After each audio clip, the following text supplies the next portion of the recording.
The visual teasers for Doctor on the Edge dropped. Oh, yeah, they were everywhere. Right. And the fandom was, they were completely hyped. But then in an instant, the entire K-drama world just went dead silent. Literally overnight. Yeah. A 20,000 follower expose, a police dispatch in the dead of night, and a monster rookie facing total cancellation. Welcome to Starscope K-Report. Join Eric and Minji as they ride the Hallyu wave, uncovering the biggest K-pop comebacks, shocking industry controversies, and major K-drama updates. From internet-breaking rumors to historic chart milestones, we dive deep into the world of Korean entertainment. It's an absolute roller coaster today. I mean, this is the kind of scandal that literally stops the entire entertainment machinery right in its tracks. It really does. Because one minute you're the ultimate bias, right? Yeah. And the next you're a cautionary tale just being completely scrubbed from the internet. Yeah. And if you want to understand the sheer speed at which a career can implode in this industry, hit that subscribe button right now because we are unpacking a case study in career self-destruction today. We're diving into the multi-layered, just horrifying allegations against rising 2002 liner actor Hong Min-gi. Yeah, and it's a lot. It is a lot. And just to be clear up front, we are relying strictly on official agency statements, police reports, and the actual legal framework surrounding this massive controversy. Right, because the headline here is everywhere. People are seeing, he did what? The horrifying truth about this K-drama actor. Right. And to really grasp the magnitude of this, we have to look at the pedestal he was standing on before the fall. I mean, it was high. Exactly. Because his rise wasn't just fast, it was mathematically perfect. Oh, absolutely. This is a guy who debuted around 2020 and just swallowed up the most coveted roles in the industry. Like, he was a Night Has Come in 2023. Mm-hmm. He played the young Seok Ji-won in Love Your Enemy in 2024. Which everyone loved. Right. So he was building up this flawless resume, essentially achieving an all-kill in casting for his age bracket. He was actively cementing himself as a top-tier visual and leading man. Which, that is the hardest transition to make in the industry. Yeah. Going from a promising supporting actor to the face on the poster. Yeah. And he had done it. He was supposed to be the lead in Disney's highly anticipated medical drama, Doctor on the Edge, alongside Lee Jae-wook. Which is huge. It's massive. He was officially reaching that untouchable status, a true monster rookie. And when you hit that level in the Hallyu wave, your image isn't just a part of your career, it is the entire product. Right, exactly. Your fandom is your currency. But on August 19th, that currency went into, hyperinflation, and the flawless image completely shattered. Complete. An influencer, who the media is just referring to as A, who has about 20,000 followers on social media, she released a certified letter alongside a series of just explosive posts. Yeah, the timeline just melted down. And the allegations she made, they weren't just about a bad breakup. She alleged extreme dating violence. She claimed he shoved her, grabbed her by the neck, and threw a soju bottle at her on the street. And just the visual of that alone, a rising Disney star throwing a glass bottle at someone in public. Yeah. It sent the tension in the fandom from 0 to 100 in minutes. Oh, I bet. Because it completely shatters the carefully curated, gentlemanly visual that he sold on screen. Right, right. And the allegations, they go so much further than that. She alleged extreme gaslighting, phone surveillance, and drunk scooter driving. Wow. But, from a purely public relations standpoint, the most damaging elements weren't even the actions. They were the exact quotes she attributed to him. Yes. The quotes are what made this go completely nuclear on the domestic forums. Right. She claims he said things like, women are most delicious in their early 30s, and after that, they become ants. Ugh. Yeah. And she alleged, he stated, men are heaven and women are earth. I mean, just awful. And then there was the career-ending kill shot. He allegedly insulted his own fans who visit sets, calling them people without money trying to be cost-effective by stalking. Oh my gosh. We really need to pause on that specific quote. Yeah, let's break that down. Because to an outsider, that might just sound like a mean-spirited comment. But in K-entertainment culture, right, that is the ultimate betrayal. Yeah. Domestic netizens, like K-nets, they do not forgive that. Ever. So walk me through the mechanics of that, because why is that the line in the sand rather than, the physical violence allegations? Right. Well, it comes down to the financial mechanics of the parasocial contract. Okay. The K-pop and K-drama ecosystem is built on a sort of emotional venture capitalism. Fans don't just consume the product, they fund the infrastructure. Oh, right. Like the ads and stuff. Exactly. They rent out subway billboards for their bias's birthday. They buy massive, expensive food trucks for the production staff on set. They coordinate streaming parties at 3 a.m. just to boost chart rankings. So to be called a cost-effective stalker by the very idol whose luxury lifestyle you are actively subsidizing. Oh, wow. Yeah. It's like breaking the fourth wall in theater, but doing it by throwing a brick at the audience. You are actively destroying the illusion that keeps the lights on. And the market reaction to that was instantaneous. I mean, you saw the real-world fallout in hours. Oh, immediately. Vegemil, the soy milk brand, they immediately changed their ad featuring Hong and actress Oh Yiju to private because brand deals evaporate the second you disrespect the consumer base. Yep.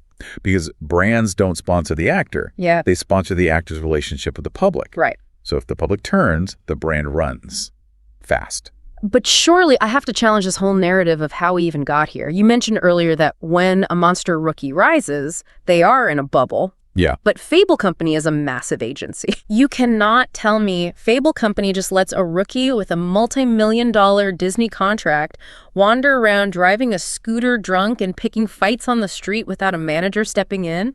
Like, how does a star of this magnitude operate with zero PR chaperones? That is a really fascinating point, and it comes down to the difference between idol management and actor management. Oh, interesting. Okay. Because idol groups, they live in dorms, right? Right. Their schedules are micromanaged down to the minute by a team of handlers. Right. They're always together. Exactly. But actors, even rookies, often have much more personal autonomy. They go home to their own apartments, that private time. Ah, I see. And that autonomy creates blind spots for the agency.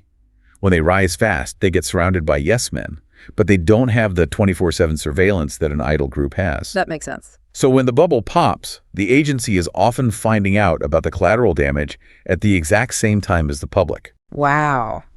And that collateral damage was about to get unimaginably messy. Because if you think those quotes were the end of it, that is not even the wildest part of this controversy. Not even close. Wait until you hear the receipts his agency brought to the table to fight back. Right. Because in an industry where silence is usually the golden rule during a scandal, Fable Company did something entirely out of the playbook. Exactly. Yeah. They didn't just issue a standard watered-down apology template. They launched a cinematic counterattack. Yeah, they went on the offensive. On August 19th and 20th, Fable released statements confirming Hong and A did have a brief relationship, which started in April 2026. But they claim Hong ended it because he discovered A was continually contacting her ex-boyfriend and meeting other men. Wow. Yeah. They painted a picture of broken trust. But the agency claims A absolutely refused to accept the breakup. And this is where the agency weaponized their own evidence. They flipped the script and accused her of being a stalker. Which is wild. Fable alleges that on the morning of August 19th, the very day the expose dropped, a war showed up at Hong's family home in Yeongsangu. His family home? Yeah. And they claim she knocked and rang the bell for 3 straight hours. And they didn't just say this. They claimed they have CCTV evidence of her allegedly kicking the door and actively putting stickles over the camera lens to hide her identity. Which, I mean, that completely shifts the narrative framework. Suddenly, the victim is being framed as an aggressive, calculated stalker by a major corporate entity. Right. But it gets so much darker. The most explosive claim Al made was that she got pregnant and was heavily pressured into an abortion by Hong. She said she had medical records to prove it. Yeah, that was the biggest allegation. Now, normally an agency will just deny this and threaten legal action, right? But Fable Company's rebuttal was surgical. They stated that at 6 a.m. on August 19th, a war sent an ultrasound photo with a direct threat to expose all of this. But the agency argues the photo does not match a typical pregnancy scan. They announced they literally have OBGYNs reviewing the image to submit it as forensic evidence of forgery. Oh my gosh. And then came the July 13th revelation. The absolute kicker. It claims she had the abortion on July 13th. Fable Company came out and said that on that exact day, she texted Hong asking to go cycling. Wait, on the day of the alleged procedure? Yes. And when he declined, she sent him a video of herself cycling alone.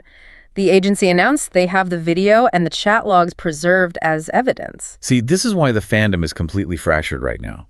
Fable dropped a digital paper trail that entirely contradicts the timeline of a major medical procedure. But wait, I'm stuck on this ultrasound detail. if it's a fake ultrasound, how did she think she could possibly get away with that in a legal battle against a corporate giant? Yeah. Like, why submit evidence that can be disproven by a doctor in 5 minutes? Well, because the court of public opinion moves infinitely faster than any legal proceeding ever could. In modern stand culture, the Fuse headline wins. The goal isn't necessarily to win a 3-year defamation lawsuit, right? Yeah. The goal is to inflict maximum immediate damage to the product, to his image. Wow. Yeah. If you drop a nuclear allegation, even if it's proven false months later, the stain remains. People remember the headline. Which totally explains the massive divide between domestic K-nets and international fans right now. Exactly. International fans operate differently. Yeah. They often wait.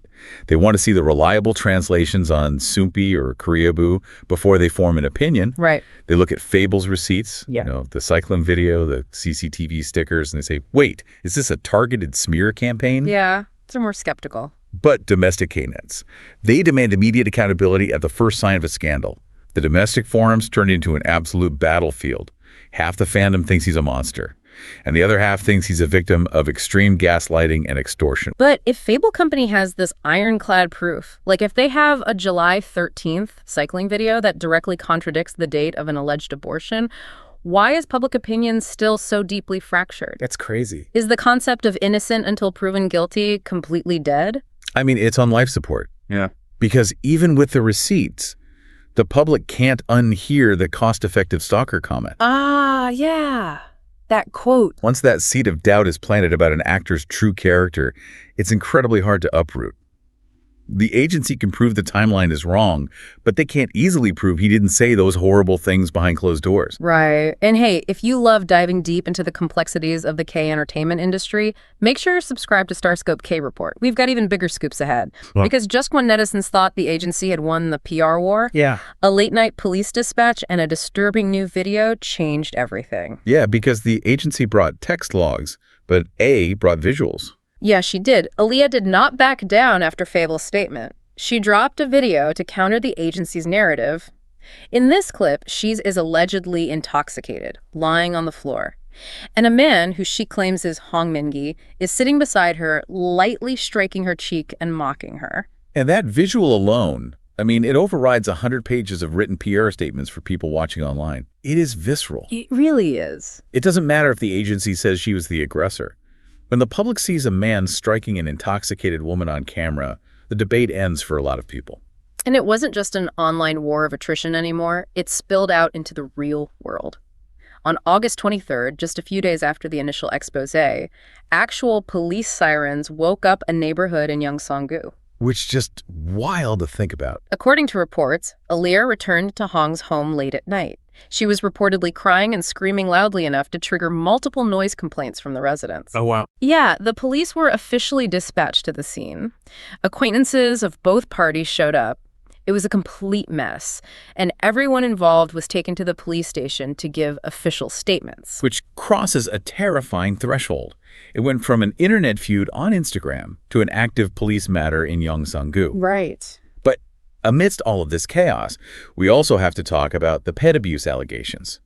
Because for a significant portion of the fandom, that was the final straw that caused them to unstand him completely. Right, yeah, let's look at the mechanics of this, because the legal reality surrounding animal rights in South Korea is highly complex, and it explains why this specific allegation is so frustrating for the public. Yeah, explain that, because a lot of people were confused. So, Odema claimed that Hong verbally abused and kicked his pet dog, and that after she sent him a legal notice in late July, he left the dog completely alone for days.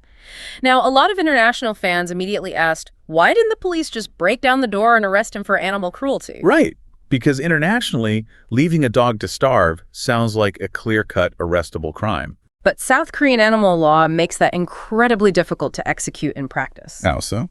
It has to do with how the legal framework evolved alongside the country's rapid economic growth.